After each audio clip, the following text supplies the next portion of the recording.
Go through the gate. Okay? Mom's blocking the gate, but that's where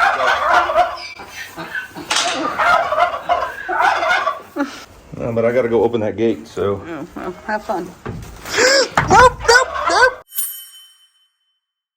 Well, what's up, guys? It's Daniel from Arms Family Homestead, and welcome back to a beautiful day in southern Oklahoma. I'm so glad to see the sun. We had several days of just dreary, overcast, cloudy skies, and I'm telling you, it just kind of takes the go out of you. So, anyways, back feeling great, 100%, all healthy and well again. Houston's back in school. DJ's feeling good. We're all healthy and happy and doing well. I'm gonna start. I got a few projects I need to do today. I'm gonna move some animals around. We got to get the bucks out of the goat pen because those does are probably gonna start kidding. Well, it's still about a month away, but we'll start having goat babies. But I want to move Copper and Isaac out of the goat pen, put them in with Steve, and then get Fancy, move her over with the rest of the donkey ladies. But yeah, a lot going on today. It's a beautiful day. It's starting to dry out a little bit. And I got a call this morning from Cole Fagan, who's the guy that's kind of over our burn plan at Mill Creek. And he was looking at the weather forecast and the plans and things. And he's hoping, tentatively, scheduling our controlled burn, prescribed burn, over at Mill Creek. It's like 50, 60 something acres, tentatively scheduled for this Friday. If the weather holds up and we don't get any more rain. It's definitely too wet to burn anything right now here and at Mill Creek. But as you can kind of probably tell by now, it's a little bit windy and sunshiny, and that's the forecast for the week. Sun and wind will dry out the leaves. We should be able to get a good burn. What's up, Izzy? What are you doing today? So I need to get these cleaned up and put up. I ended up dipping all of our traps in that Formula One dip, I believe 3 times. So they all should be well protected, good and coated, stop some of the rust. I did go ahead and dip one of my grandpa's old traps that I showed you the other day. And, it had a solid light coat of rust on it. Hadn't been waxed and dyed in, 30 or 40 years probably. And I think it turned out better than any of the rest of the newer traps that didn't have as much rust. What are you doing, Earl? Huh? So, it just dawned on me I was touching one of those traps. I'm going to get some gloves and put all these in a tub and not get my hands on them and get Earl off of them. We don't want Earl on them. That one I'm probably not going to set right now, so it's fine. But try to keep those as scent-free now that they've been dipped and are all dyed and protected. So, hey, you are always complaining about something. You know that? You just constantly complaining about something. Phoebe, what are you doing this morning, Phoebes? Nothing? You got nothing? You look like a little prisoner in there.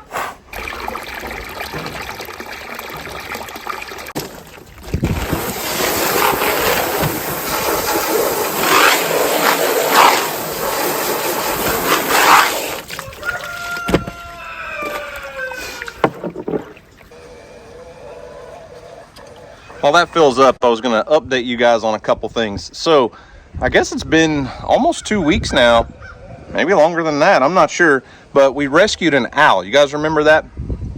I was cruising across the pasture one day, happened to see an owl just injured, looked like.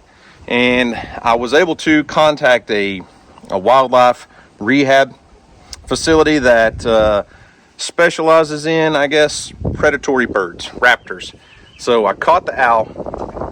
Copper, I think she should already be with child. That's interesting. Copper's trying to breed one of our does, who should have been pregnant months ago. Anyways, took the owl to a rescue. They ended up taking it to another facility that has like 24-hour care, and got it to a veterinarian. It had an eye injury. It's recovering from an eye injury now. And they basically said it was in like ICU for about 10 days or more, and it's still alive. It's eating on its own now.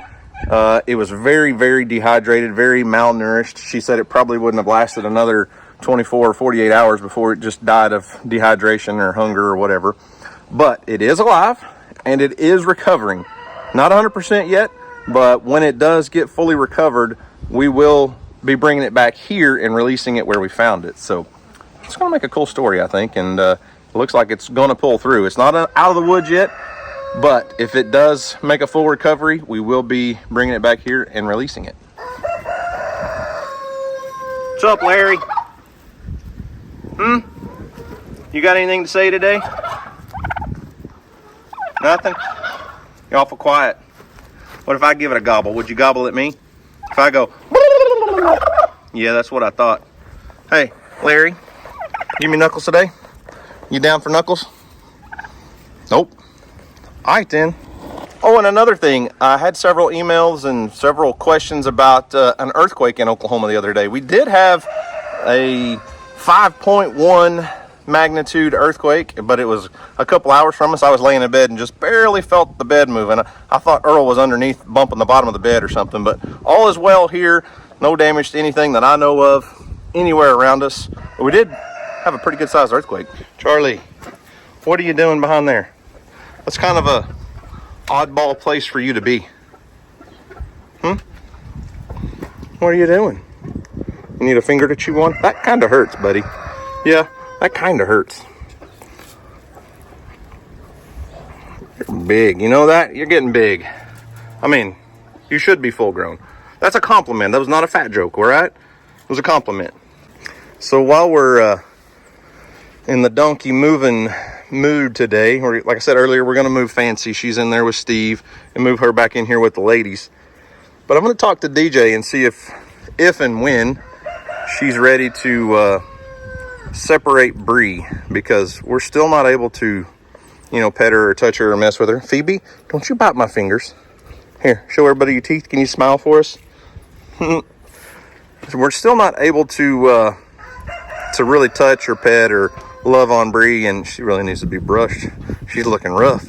But I believe, and I'd have to get DJ to look at a calendar, but I think she's right at 6 months old. So she's plenty old enough that we could separate her. Yeah, separate her out, wean her, probably put her in one of these stalls and with a small pen.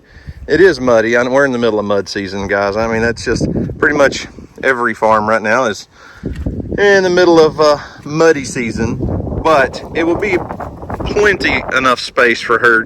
We can, she'll have an indoor stall, have this pen, and really what we could do is during the day, shut that gate back there, not allow these girls in here, and then she'd have all of this area so that she wouldn't be just trampling mud. But I'll talk to her. That may be something she wants to do today. My water's full here,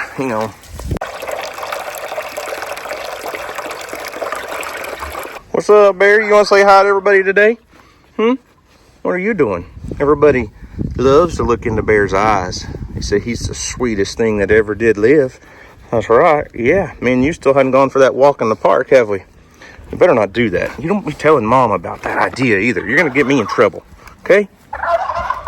So, I'm going to, like I said, be separating Copper and Isaac and putting them in with Steve.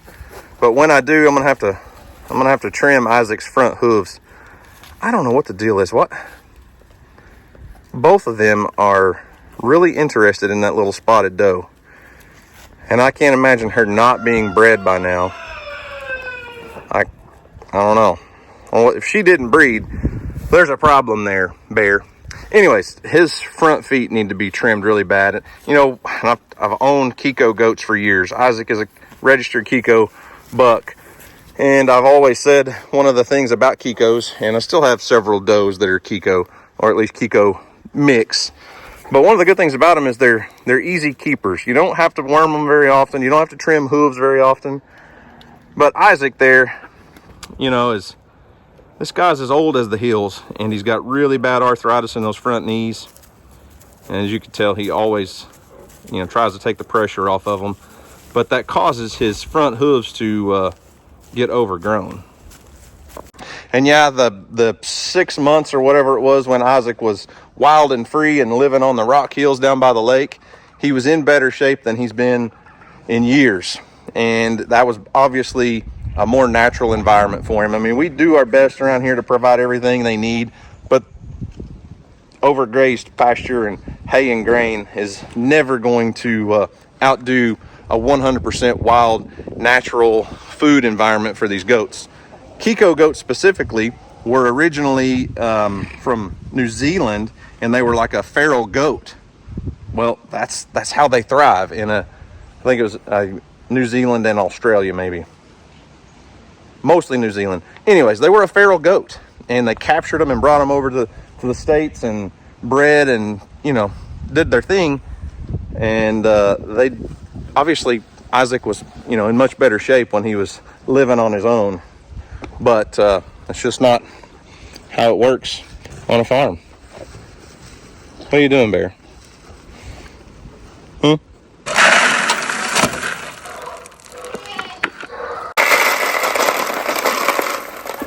So I think the best way to get Fancy up here where I can lock her in this area, I don't know that I really call it a stall, but this side of the barn is to entice them with a little feed. I'll probably have to get her and Steve in here together.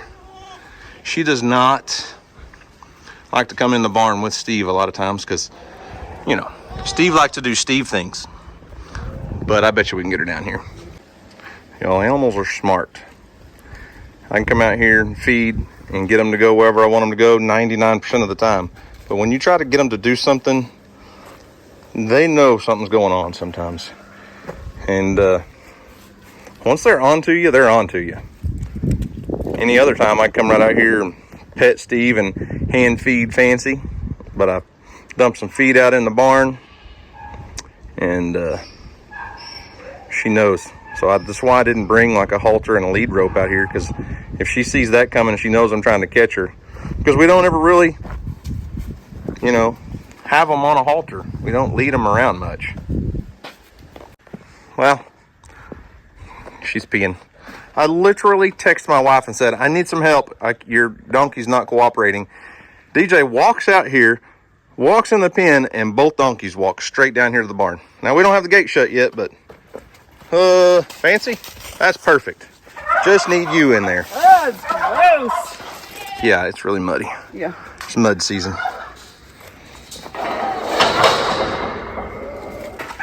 All right, Fancy. You get a break from Steve. Go be with the ladies. You think you'll fit in that crew? Here comes Fancy. Been a minute since you've been with the rest of the girls.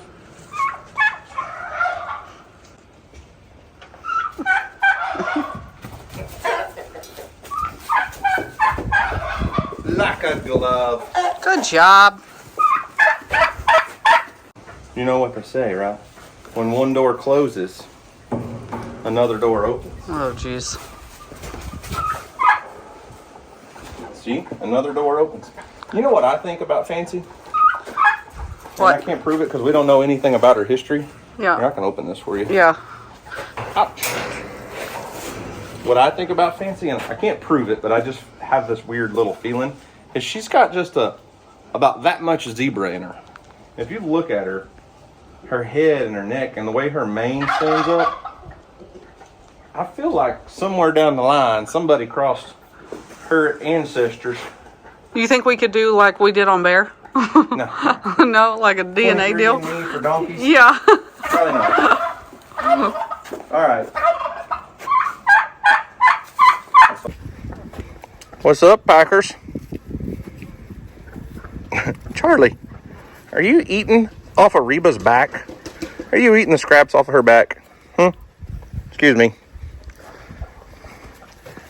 Everybody getting the sniff test approval on Fancy? So, Fancy.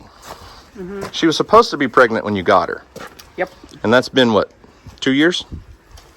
It'll be 2 years this summer. So, over a year and a half, she was supposed to be bred when we got her. Mm-hmm. The other two that we got her with were bred, and they had babies. Yes. Now, Fancy has been with Steve for how long? I have no idea when we turned her in there with her, but it's like May or June, maybe July. over 6 months. Well over 6 months. Hey, don't you be trying to reach through and get my ear. 6 to 8 months, right? Something in your teeth, ma'am. Always. Anyways, Fancy's been with Steve for 6 to 8 months. Yes. And their pregnancy, their gestation period's like 11 to 12 months. 11 to 14, technically. Yeah, we haven't had any go that long, I don't feel like, but Yeah. I mean, well, Fancy, she's up to like 36 months or something weird, but they're all going to go for a run now. Except you, pain in the butt. So, I'm thinking, We should I don't have checked, maybe. it might be worth taking Fancy to the vet, because we took all 3 of those. Oh! They make some kicking noises, Yes. some air biscuits. Yep. So maybe it'd just be easier though if we just have the vet come here, because then she could check the other 2 while she's here checking Fancy, because Felicia and Fiona should be bred too. To Brandon. Yes, more than likely they are, because Brandon hasn't had any trouble. No misfires. No misfires, and those 2 girls have been pregnant before for sure. Yeah. So Hey, don't bite my belly. You pain in the... Oh, I see you come out here to get my ear, didn't you? So yeah, we're thinking there may be a chance that Fancy's not pregnant or will ever get pregnant. Ow! Quit biting me. You're a donkey. She's fixing to get a lesson. she's fine. She's fixing to get a lesson. Just like you get a lesson. Okay. You don't bite me, do you? Oh, there you go. My wife doesn't bite me because she knows. I'm not a donkey. Anyways, I don't think Fancy, well, I don't think she's pregnant.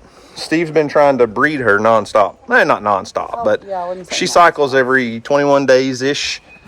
And I don't keep track on a calendar of her cycle, but I feel like I do still see Steve trying to breed her. Yeah. You checking things out, Fancy?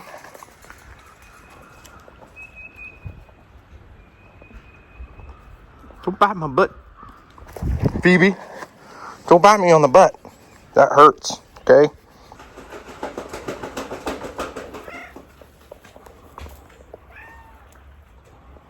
Izzy, you enjoying the sunshine?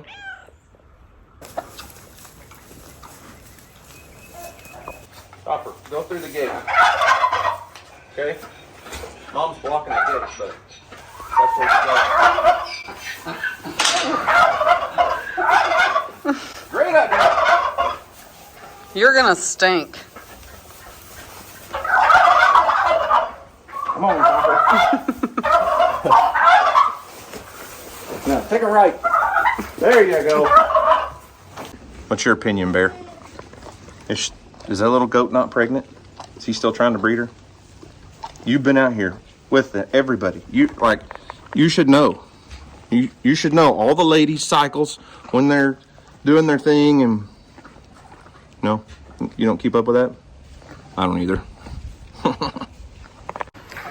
right, Copper was the easy one. Now, the fun part, and I know Isaac well enough that if I start chasing him around, it's over. So, come on, goats. Goose, I just dumped that out and cleaned it. That's not your bathtub, Goose. Isaac, sir, can you get up? Come eat. Isaac, I have an idea. Go up to the barn and eat, buddy. It's a great plan. You'll like it. This is a silly game. Try and help if you get out of the way. You ain't coming in if you're in the barn.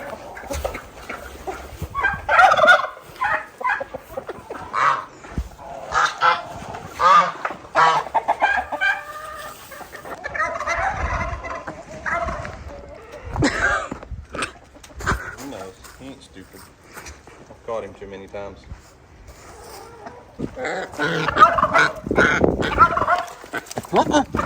Don't you do it. Oh. Oh. Oh. Oh. I got him. Okay. Come on, bro. Easy, easy. Oh, man. Now I gotta trim his feet. I need you to block him. I gotta go get some. Oh, okay. Yeah, just blocking. Yeah. Okay. Stay. He won't try to take your knees out or anything. Right. Hey, bud. Please just stay there. I'll hop a fence for you if I have to. No, but I gotta go open that gate, so. Oh, well, have fun. Nope, nope, nope, nope, nope, Gotcha. nope. I mean, Isaac. Making me sweat, buddy. Just go. Just go. Come on. Just keep it going. I gotta catch you before you go to the mud hole, though. Rub your butt up against there. Oh! Let me shut this. Yeah. Down, Isaac. There you go. Hey, buddy. You watch it. Oh! Oh! You stink.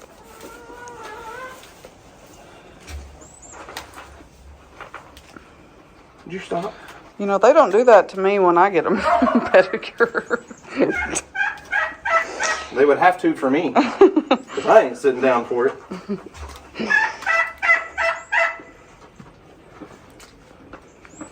Looks a little uncomfortable, buddy. You didn't have them giant horns. I'm holding them horns down. Well, I understand, but... Ew, stepping in the poo. Why do you think I'm going to smell bad? Because you're definitely going to smell bad. I don't know why you just took a shower.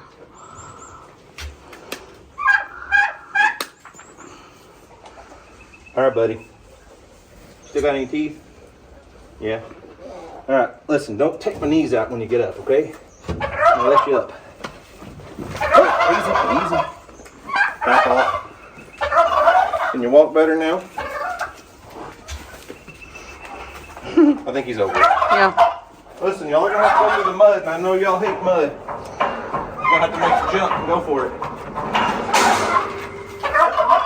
Watch out, Steve. You're going to have to go through the mud. I know you don't like it, but good job, good job.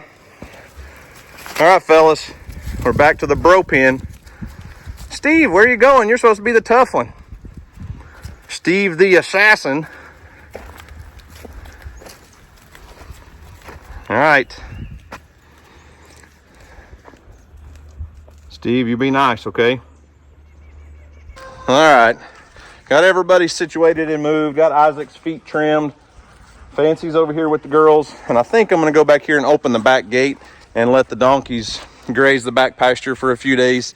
They haven't been back there in probably close to a month. When we had those stupid single-degree digit temperatures, you know, it was shut down all the growth of our winter pasture. But when you have days like this where it's, you know, we've had a couple weeks off and on where we're getting in the 60s, low 70s, and a couple days in the high 70s.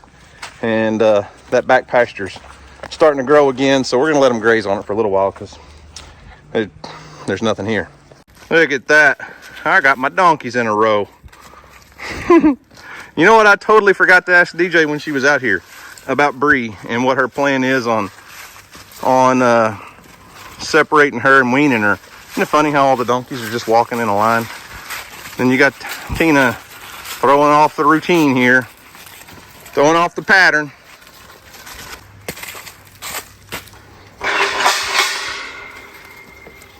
All right, let's go. Why'd you jump, Farrah? I don't even understand. Come on.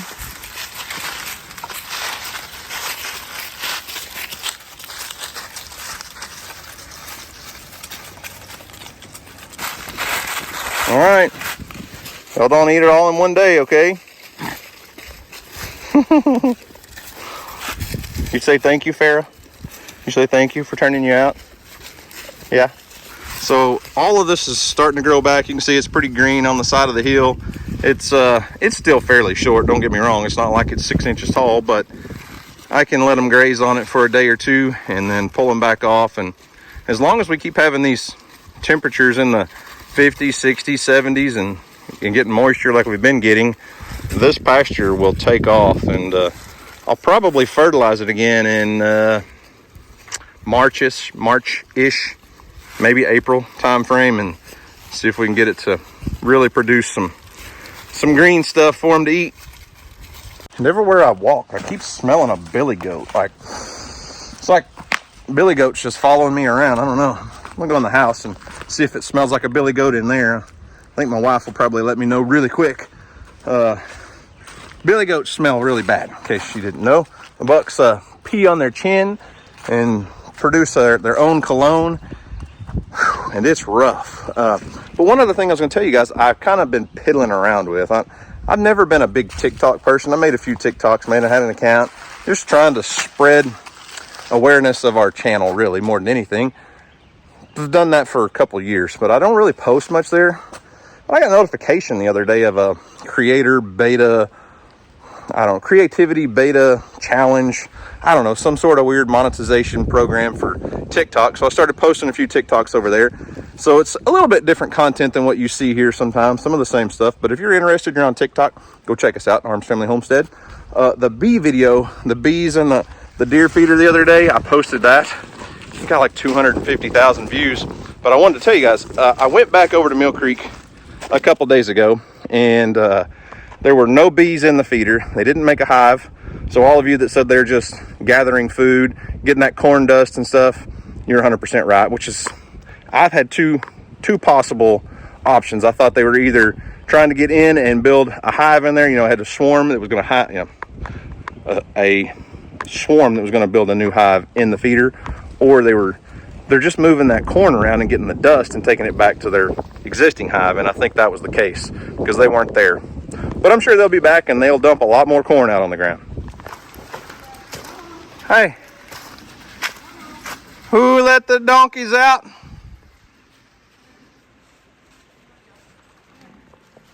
Huh. Somebody must have left the back gate open.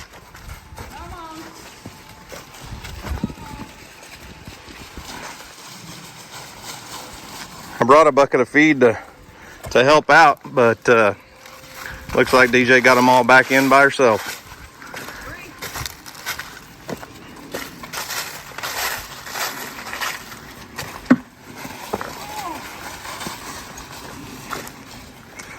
Listen, lady,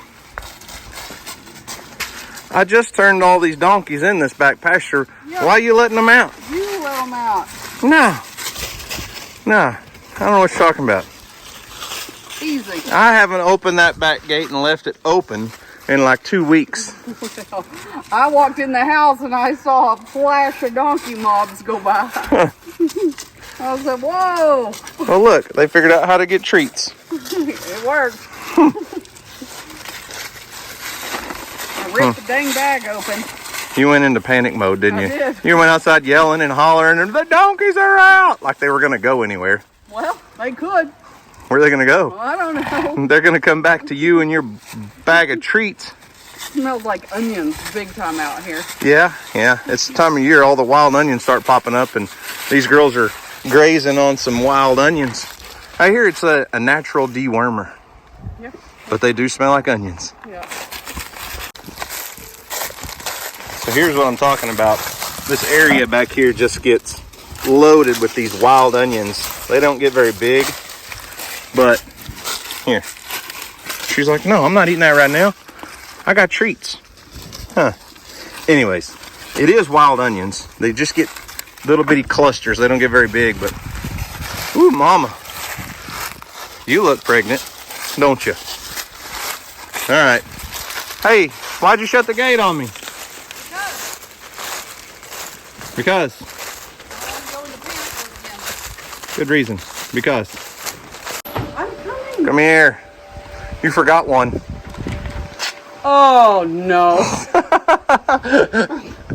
Charlie! Well, I got the cat out of the shop. She came out. I was headed back down the shop and Charlie was standing in the road like, what's up, bro? Where's all my friends? Word to the wise.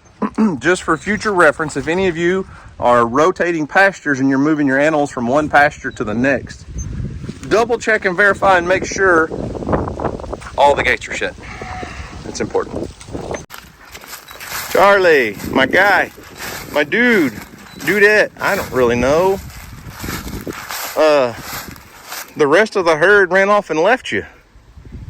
I guess you went out the back gate and decided to come back to the barn.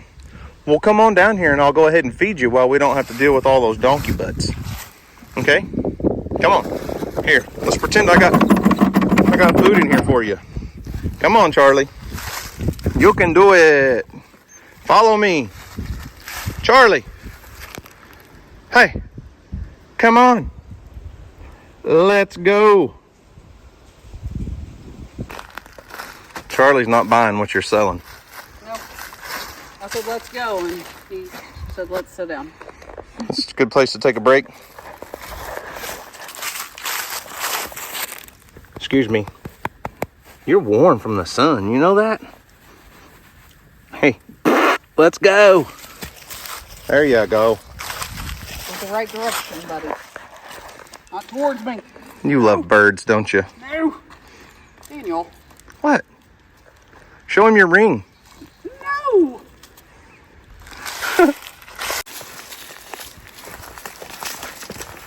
There you go. Step right on in there for me. You hungry? Huh? Bees are buzzing. Bees are buzzing your food bowl. Don't accidentally eat a bee, okay? That might hurt. You can't sit down and eat. I mean, I know you're tall and you got a long neck, but you're gonna have to stand up to eat. There you go. Now you can eat in peace. You don't have to worry about all the donkeys harassing you while you're eating, huh? Okay, so back to what I was doing before I was rudely interrupted by a bunch of donkeys escaping. I was out here kind of sorting through. I showed you guys the other day, my grandpa had all those traps, and I'm sorting through and checking traps to see if there's any that are actually still in decent shape that can be salvaged and reused. And some of these things, I honestly don't know how old they are. I'm 39, and he was using them way before I was born. So we're talking 50-year-old traps. Some of them maybe 60 years old. Pretty old traps. And truthfully, I mean, these are left over from just years of, you know, I'm not even going to say they were in good shape when he passed away. These are probably some that just sat in a barn and, you know, wore out. Some of them are in decent shape, and some of them are in really good shape. And I've just been kind of testing them out, so setting them up. Boom. That one's a little slow, not the greatest, but I've picked out 3 just like it over here, and I think I'm going to go ahead and dip them, because how cool would it be for Houston to be able to catch a coyote in a 4th generation hand-me-down trap? I mean, I think that would be so stinking cool. And I am running a little bit low on my trap dip, the Formula 1 dips, but I think I can get enough on them to make it work, and, you know, put them in there a couple different directions. I probably need to order some more. I'm not sure I'm sold on this stuff just yet, but I'm going to try it out. But either way, I'll get them dipped out, and like I said, they clean up really, really well. And that, I mean, I don't know, there's just a little bit of nostalgia, I guess is the right word. If Houston and I can go out and catch some coyotes, bobcats, something in, you know, traps that Houston would be the 4th generation down, that's pretty cool.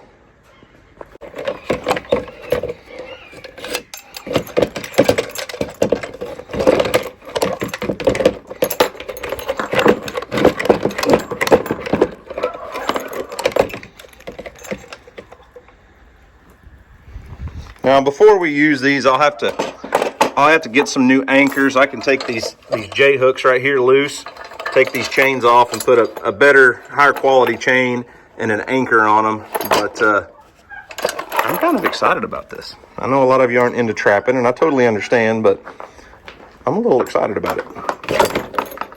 All right, y'all. Well, I got several of my grandpa's old foothold traps dipped and dyed, and they're going to dry for the next 24 hours. And I was going to say, how would you guys like to see a trapping challenge where Houston and I try to trap some coyotes with some 40, 50 plus year old, maybe 60 year old traps? I don't think I'll ask that question. I think we'll probably just do it.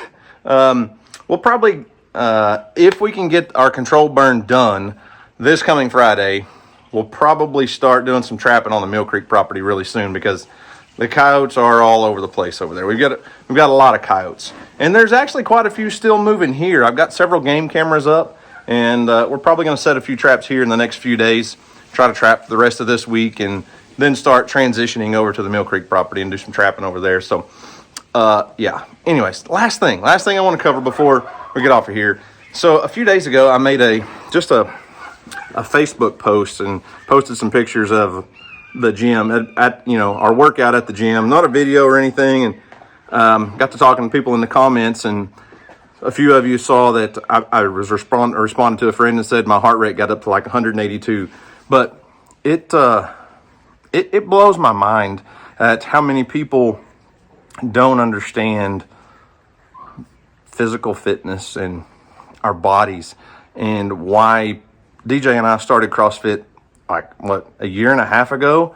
It'll be this coming August will be 2 full years that we've been going to CrossFit, and we don't go every day, but I would say consistently 4 days a week for the last year and a half. And going into it, I thought, man, I might lose 15 pounds, something, kind of trim up a little bit. Well, that wasn't the case. I didn't lose any weight. I'm up about 15 pounds, but it's muscle, and I've lost a lot of my little belly pooch, and things like that. But the CrossFit stuff that we do is what we weren't expecting, was the community side of it. The group of people that we get to go do something hard with. That's what I said on that post, was do something hard today. And that's what I like about CrossFit. Today's workout, when we were there, was 7 minutes long.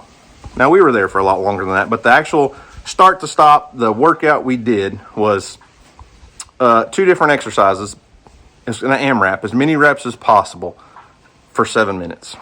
And at the end of that 7 minutes, I looked at my watch. My heart rate was 182, and I was laying on the floor, dying. I felt like I was dying. And that was somebody commented, and they were like, you're going to send your heart into AFib, and you shouldn't be doing those strenuous workouts. You're going to end up putting yourself in the hospital. And listen, I'm not saying CrossFit's for everybody. I'm not saying powerlifting's for everybody. Going out and walking 3-4 times a week, getting your heart rate up, is good for your body. And I'm not a physical fitness expert. I'm not a nutritionalist, but I do want to be in the best shape possible for my family, for my kids. And this stuff that I do around here takes a lot of energy, and it takes a certain level of fitness, because if I don't maintain my fitness level, I'm not going to be able to move 120-pound 3-string alfalfa square bales. I'm going to have a tractor to pick them up and move them, and then that's just not how it shouldn't go like that. But I challenge you to go do something hard today. Do something physically demanding. CrossFit, I'm not saying it's for everybody, but it is a very physically and mentally challenging style of fitness. And I don't care what you do. If it challenges your body physically and challenges your body mentally, you're going to grow from that. Don't go out the first day and expect to do a workout to get your heart rate up to 180, because that might not be the most healthy thing for you. Everybody's body's different, and I know what my body can handle, and I know what level of fitness I have. And I was sick for almost 2 weeks, and coming back into working out, I had to work my way into that. But I wouldn't change a thing about DJ and I and our friends going to CrossFit and challenging each other. There's about I don't know, 6 or 8 of us that are all similar in age and fitness and everything. Everybody's got their own levels, don't get me wrong, but we can challenge each other. And when one doesn't show up, the rest of us are texting them and going, where are you at? Why aren't you there? If I don't show up, I know I'm going to have my wife and Tracy and Richie and Chris and all these people that are texting me and asking me and going, where you at? Why didn't you show up? And some days when you show up to those CrossFit workouts, you look at the board, you look at the workout that's on the board, and in your brain you go, there's no way I can do that. I can't do it. I can't do it. There's no way. And then you get 10 or 12 or 15 people in there that are doing the same thing, pushing themselves, pushing each other. And next thing you know, you just did this workout. And yeah, you may be laying on the floor in a sweat puddle, dying with your heart rate about feeling like it's going to explode. But it's a sense of accomplishment. And it feels good for the rest of the day. And that's why I challenge you to do something difficult. Do something difficult mentally, physically, spiritually, because there are spiritual difficulties. Challenge yourself. Push yourself to be a better person. And I promise you, you'll feel better. And the people around you will feel better, and they will notice a change, and you can see your own community of growth and change. I'm not telling everybody to go out there and deadlift 500 pounds, squat 400 pounds, and bench press 300 pounds. And I don't care what you do or what your level is. Just do something to challenge yourself. Get out, go for a walk this evening, and push yourself. See where you're at. And then tomorrow, go do it again, but walk a little farther, walk a little faster. And then 2 weeks later, a month later, you'll look back and go, man, a month ago, I could barely walk around the block and felt like I was going to pass out. And now I'm walking around 6 blocks. And I've got 2 friends doing it with me. I don't know. I just challenge you to do that. So anyways, guys, that's all I've got for today. Remember, do something today to make somebody smile, because you never know. It just might change the world. Just like old cameraman Ron. I feel like he had a great influence on a lot of people's lives, including mine, in Houston and DJ and his family and so many of you. So that's all I've got for today, guys. Thanks for watching. I hope you enjoyed it. You guys have a great day. And as always, we'll see you on the next video.